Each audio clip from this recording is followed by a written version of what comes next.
She ran with a flaw that any horseman could see in the head-on film, a right foreleg that swung outward and around with every stride in the motion the backstretch calls paddling.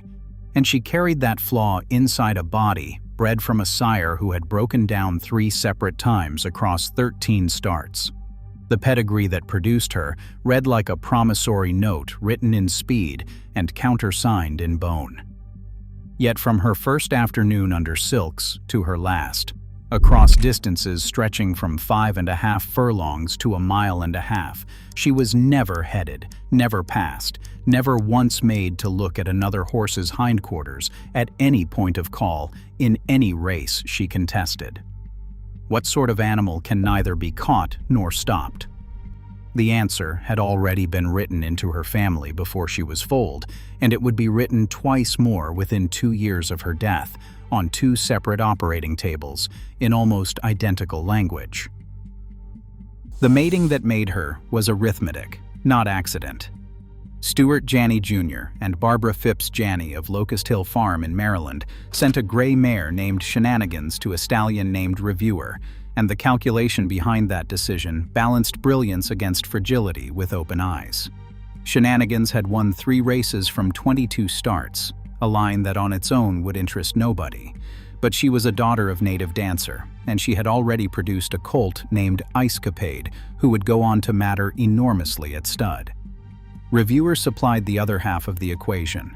A son of bold ruler, he had won 9 of his 13 starts, and he had done it through a career interrupted again and again by injury, breaking down 3 times on the racetrack and coming back each time with the same churning, punishing speed that had put him on the ground.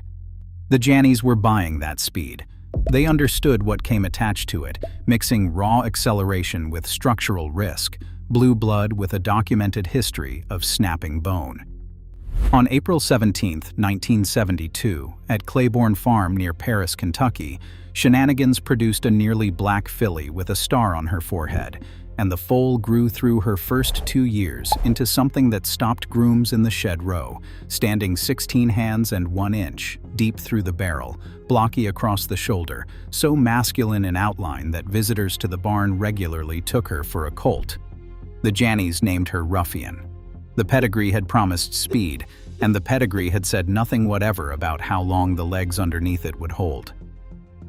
Nobody in 1974 dismissed her for being cheap, because she was never cheap, and nobody dismissed her for being small, because she was larger than most of the colts in her crop. The dismissals came from a different direction entirely, and they came from men who knew horses. Trainers who watched her gallop from the front angle pointed at the way that right foreleg rotated outward, and they said what horsemen have always said about that action, that it puts uneven load through the joint, and that the joint eventually collects on the det. Pedigree readers pointed at Reviewer and counted the breakdowns on their fingers. A third group made the argument that would follow her to the end, which was that nobody had the faintest idea what she was, because nobody had ever asked her a question, that she had won everything on raw speed against animals who could not stay within hailing distance, and that a horse who has never been pressed has never been tested. The fourth voice belonged to her own trainer, Frank Whiteley Jr., who answered questions about her with silence and refused to advertise what he had in his barn. On May 22, 1974, at Belmont Park, the barn stopped being able to keep the secret. Sent out for a 5.5 furlong maiden race under Jacinto Vasquez, the filly came away from the gate on top and never surrendered the position for a single stride.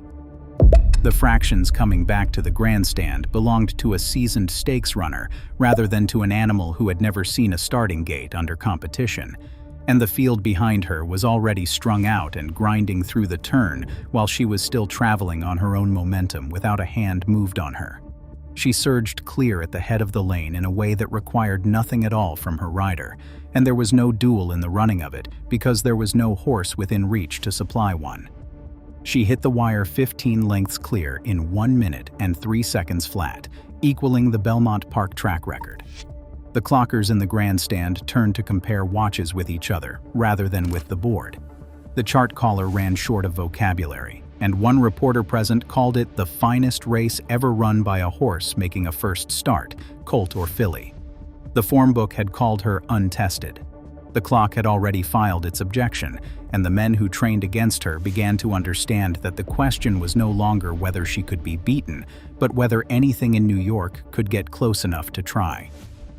What Whiteley faced in the mornings was not the ordinary problem of a fast horse.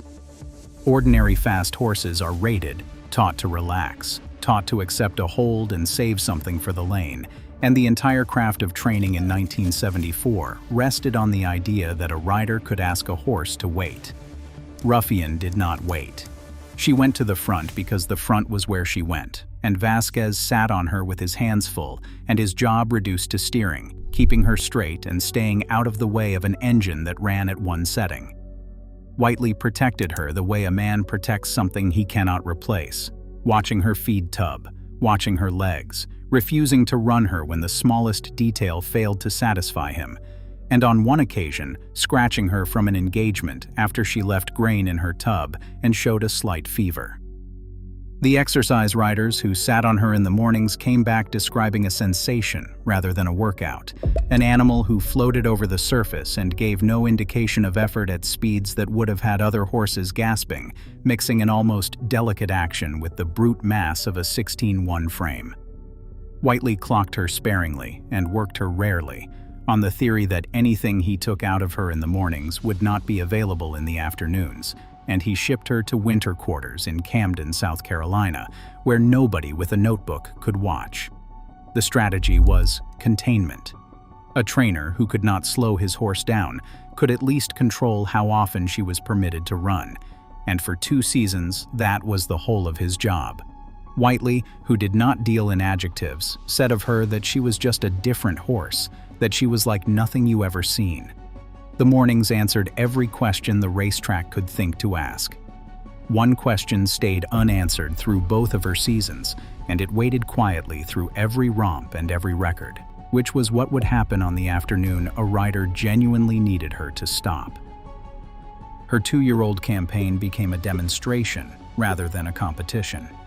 In the Fashion Stakes at Belmont Park, she went 5.5 furlongs and came home in the same 1 minute and 3 seconds she had run in her debut, which is to say she matched a track record twice inside a month while barely being asked. Shipped to Aqueduct for the Astoria Stakes, she cut the fractions further, winning by 9 lengths and stopping the clock in 1 minute and 2 4/5 seconds. The Sorority Stakes at Monmouth Park produced her narrowest winning margin, reported in most accounts at slightly over 2 lengths, and the narrowness of it told the crowd nothing except that Vasquez had stopped riding early. On August 23, 1974, at Saratoga, she went to the post for the Spinaway Stakes carrying the reputation of a filly who had beaten everything New York could assemble, and the best 2-year-olds in the country had been shipped in specifically to find the bottom of her. She broke running and had the rail before the field had straightened. The early fractions were the fastest of her life to that point, quick enough that the riders behind her sat still and conceded the pace rather than chase it, which is the tactical surrender that fast horses force and that nobody in the Saratoga jockey's room enjoyed admitting. Turning for home, she found another gear that nothing behind her possessed, pounding down the Saratoga stretch with her ears flat and her stride lengthening rather than shortening. No filly got close enough to make a race of it through the final furlong. She passed the wire 12 3/4 lengths clear in track record time. The Saratoga crowd came to its feet for a performance that had contained no suspense whatsoever. The Eastern press began using the words superfilly and freak in the same sentences, and the men who had spent the spring pointing at her right foreleg said nothing at all that afternoon. The next morning, the barn found the thing that had been waiting since her conception. A hairline fracture had opened in her right hind ankle, invisible to the naked eye, unmissable on examination. And the filly who had just run the fastest race of any 2-year-old in the country was packed into a jelly cast and shipped south to Camden, South Carolina, with her season finished in August. This was reviewers' inheritance, arriving precisely on schedule, brilliance and fragility delivered in the same package, the record and the injury separated by a single night. The voters gave her the Eclipse Award as champion 2-year-old filly of 1974 anyway. The men who had pointed at her pedigree in the spring said quietly that they had told everyone what was coming, and they said it with no pleasure because horsemen do not enjoy being right about that particular subject. She came back on April 14, 1975, at Aqueduct in a 6-furlong allowance called the Caltha Purse, and she came back with the fracture behind her and the speed entirely intact, winning by 4.5 lengths. 16 days later, on April 30th, she stretched out to 7 furlongs for the Cumley Stakes and won by 7 3/4 lengths, and the stakes record fell in 1 minute, 21 3/5 seconds. The pattern that followed became the strangest feature of her career, because horses bred for speed are supposed to shorten as the distances grow, and hers did the opposite. The Acorn Stakes took her to a mile, and she won by 8 1/4 lengths. The Mother Goose Stakes took her further still, and she came home 14 lengths in front in an American record of 1 minute, 47 4/5 seconds, though the sources of the period disagree slightly on the exact distance of that running. The Acorn and the Mother Goose formed the first 2 legs of the Triple Tiara, and the third leg, the Coaching Club American Oaks at Belmont Park on the 9th of June, stretched to 1.5 miles. This was the race the skeptics had circled. A daughter of Bold Ruler's son, bred on speed and more speed, asked to carry that speed 12 furlongs against the best 3-year-old fillies in America, was the exact scenario in which the theory said she must stop. The betting public had stopped listening to the theory. She was sent off at 1-20, the shortest odds the law permitted in New York. She broke alertly and took the lead without being asked for it, exactly as she had in every previous start of her life. The opening fractions were slower than her sprinting numbers and faster than any of her rivals wanted, and the annotation that mattered was not the speed of them, but the manner, because she was rolling through them on a loose rein, while the fillies tracking her were already being ridden to stay in touch. On the far turn, she opened up without any visible change of effort, an acceleration delivered at the point in 1.5 miles where a pure speed pedigree is supposed to empty out. The only duel available was the one between the filly and the theory about her breeding, and the theory lost ground with every furlong. She came home in front, and the 1.5 miles went in 2 minutes, 27 4/5 seconds, equaling the stakes record. Belmont Park stood and cheered a result that had never been in doubt for a single second. The Triple Tiara was complete, and the last serious technical objection to her collapsed on the spot. 8 stakes races, 8 new stakes records, an average winning margin over her 10 victories of 8 1/3 lengths, and a range of distances from 5.5 furlongs to 1.5 miles. The stamina argument died at Belmont Park that afternoon, and it was buried without ceremony. There was one argument left standing, and the men who still made it were reduced to a single sentence, that she had never in her life run against a colt. What happened next was assembled by administrators rather than horsemen. The New York Racing Association, watching the country obsess over a battle of the sexes 2 years after Billie Jean King had beaten Bobby Riggs on a tennis court, went looking for a spectacle and found one waiting. The plan began as a 3-horse race, including Master Derby, winner of that year's Preakness, and Avatar, winner of that year's Belmont Stakes, which would at least have been a race. Avatar's connections declined. The camp surrounding Foolish Pleasure, the Kentucky Derby winner trained by Leroy Jolly for owner John L. Greer, made it plain that they wanted no third runner in the field, and since New York had guaranteed $50,000 to a last-place finisher, the money was simply handed to Master Derby's people on the condition that they stay home. 2 horses would run for $350,000, and both of them were grandchildren of Bold Ruler, cousins in a family quarrel staged for television. The colt arrived with a legitimate claim of his own. Foolish Pleasure had taken the Kentucky Derby on May 3rd with a late charge that ran down Avatar, had finished second to Master Derby in the Preakness Stakes, and had finished second to Avatar in the Belmont Stakes, a set of results that left most observers regarding him as the best 3-year-old male in the country without quite being able to prove it. The betrayal inside the arrangement was more personal than the money. Jacinto Vasquez had won the Kentucky Derby that May aboard Foolish Pleasure and had ridden Ruffian in every start of her career, and the promoters forced him to choose between them. He chose the filly, and Braulio Baeza took the vacated mount. On July 6, 1975, more than 50,000 people came through the gates at Belmont Park, and roughly 20 million watched on television, and they arrived carrying picnic blankets and campaign buttons for one horse or the other, while a jazz band played. Foolish Pleasure broke a fraction the quicker of the two, which meant that for perhaps 3 strides, the filly was looking at a rival for the first time in her life. She corrected it immediately. Through the first quarter mile, the two of them went in 22 1/5 seconds, with Ruffian ahead by a nose, a fraction that no sane horseman sets in a 1.25-mile race, and she set it with a Derby winner pinned at her flank and refusing to go away. She kept finding more. Past the quarter pole, she edged out to half a length, churning down the long Belmont straightaway with the colt driving at her hip and neither animal giving ground.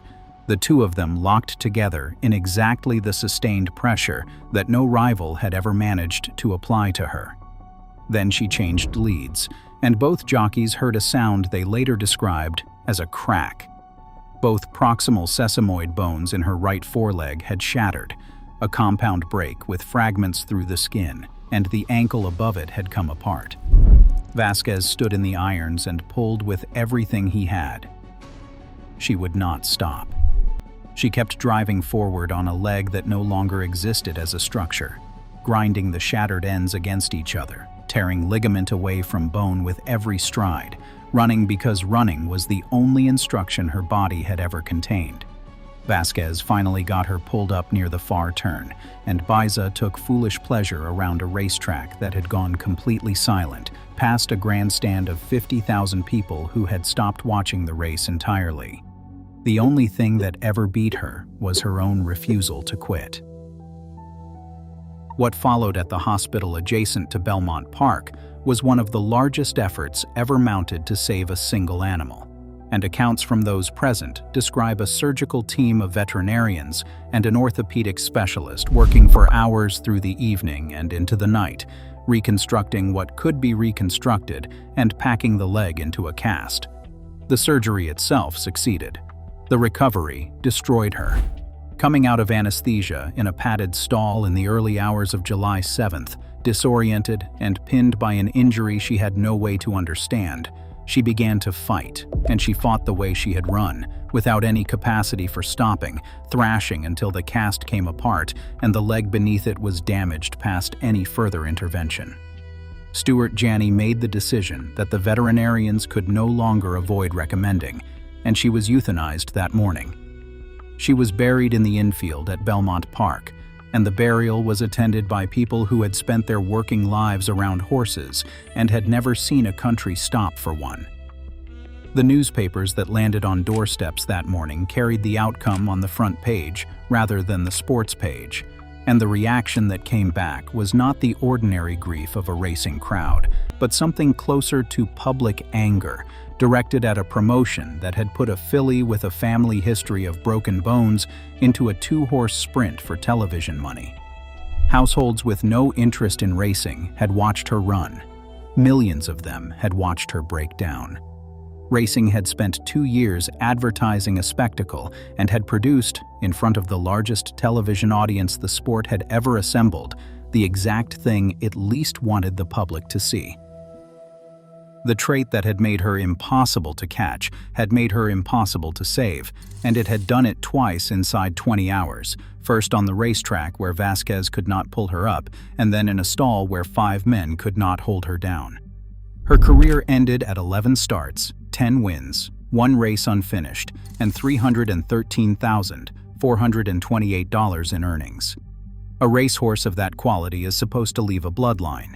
And this is the ordinary shape of every legend in the sport: the champion retiring to a farm, the stud fee climbing, the sons and daughters filling out catalog pages for 40 years. She left none of it. She was 3 years old and she had never been bred, and there is not one horse running anywhere in the world today that traces to her. Her legacy went into the machinery of the sport instead. The public reaction to the way she died forced an industry that had never much examined its own procedures to examine them immediately, and the changes that followed are still in use every day at every major track in America. Horses coming out of anesthesia after surgery are now suspended in warm water recovery pools, floated rather than laid down, so that a frightened animal waking into confusion cannot do to itself what she did to herself. The on-track equine ambulance became standard equipment rather than an occasional courtesy. The New York Racing Association inaugurated a race in her name, first run on October 9, 1976, and won that day by Revidere by 14 lengths over a sloppy track. The Hall of Fame took her in 1976, the year after her death. The Eclipse Award for Champion 3-year-old filly of 1975 was voted to her posthumously, and when the Blood Horse assembled its ranking of the 100 best American racehorses of the 20th century, she was placed 35th overall and first among all the females who had ever run in this country. The mystery planted at the beginning of her story closed itself in the spring of 1977, and it closed twice. On May 21, 1977, Shenanigans underwent emergency intestinal surgery, and coming out of the anesthesia, she thrashed in her stall and broke 2 of her legs, and she was euthanized because a mare of her age could not survive another operation. 1 month later, on June 21, 1977, Reviewer fractured a hind leg in a paddock accident at Claiborne Farm, and he came through the initial surgery well enough. And then 15 days afterward, while the cast was being changed under anesthetic, he came up out of it unmanageable and finished the leg himself, and he too was destroyed. A sire, a dam, and a daughter, 3 horses from one family, killed inside 24 months by the same sequence of injury, surgery, and a body that would not lie still while it healed. The flaw the horseman had pointed at in 1974 was never hers alone, and it was never really a flaw in the leg at all. That paddling right foreleg, the thing every clocker at Belmont could see and every pedigree analyst could predict, looks impossibly small now against what it eventually cost and what it briefly produced.